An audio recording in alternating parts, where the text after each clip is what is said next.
Ya, lalu bagaimana tanggapan pihak keluarga Dr. Sunardi? Kami sudah terhubung dengan perwakilan keluarga Sunardi, Endro Sudarsono. Selamat sore, Pak Endro. Selamat sore. Ya, Pak Endro, Anda sudah mendengar penjelasan dari polisi beberapa saat lalu. Lalu bagaimana tanggapan Anda? Oh ya, jadi yang pertama kami sampaikan bahwa terduga atau tersangka Dr.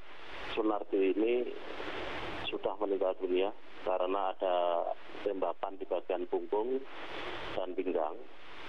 Maka secara hukum proses penyidikan terhenti, tidak bisa dilimpahkan di kejaksaan, tidak bisa dilanjutkan ke pengadilan.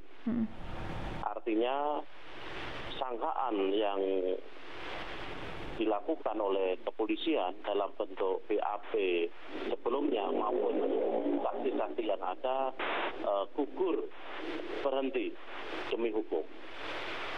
Nah, yang kedua terkait dengan status tersangka yang disematkan oleh Dr. Sunardi, hingga tadi malam keluarga belum mendapatkan surat penangkapan. Artinya keluarga belum tahu apakah itu tersangka, terkait dengan peristiwa apa dan kapan itu belum diketahui. Kemudian kita perlu mengevaluasi terkait dengan status tersangka. Untuk status tersangka mestinya Dr. Sunardi itu dipanggil dulu untuk dimintai keterangan, apakah kemudian dia mengaku atau tidak, itu bisa kemudian ditingkatkan menjadi status tersangka. Jadi harus diterbitkan surat panggilan untuk dimintai keterangan. Kemudian digelarkan perkaranya, datang atau tidak datang, bisa kemudian ditingkatkan menjadi tersangka.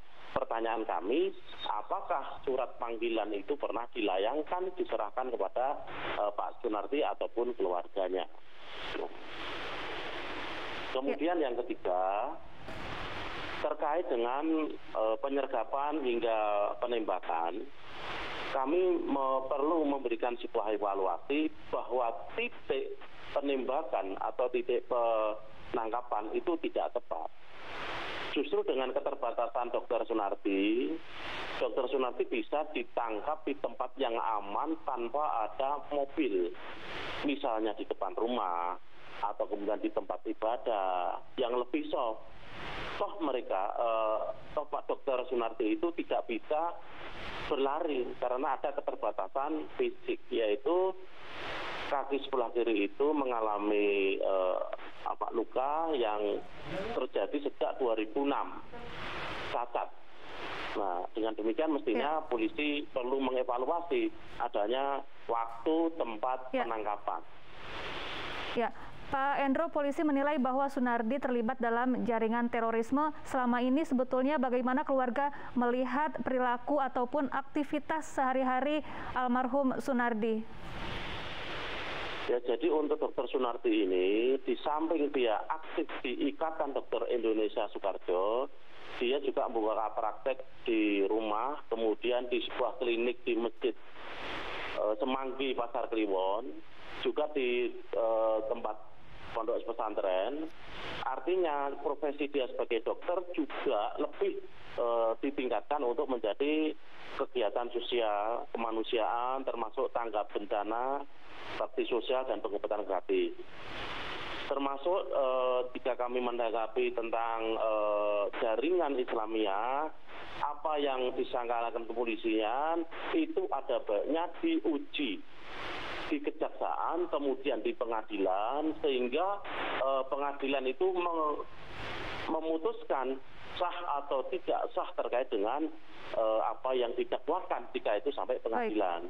Kalau dengan posisi ditembak mati, maka kepolisian rugi, apalagi yang ditembak itu mengalami kerugian. Pak Endro, kemudian apa harapan dan langkah keluarga selanjutnya pasca kematian almarhum Dr. Sunardi? Ya, ini ada masukan, juga pernah saya sampaikan kepada keluarga, ada baiknya pihak keluarga itu melakukan gugatan terhadap Densus 88 untuk membuktikan bentuk perlawanan, kemudian hal yang mengancam petugas, hingga apa yang dilakukan bentuk perlawanan oleh Dr. Sunardi, sehingga tidak ada polemik atas perkara ini, sehingga hakim memutuskan semuanya patuh tunduk terhadap putusan pengadilan.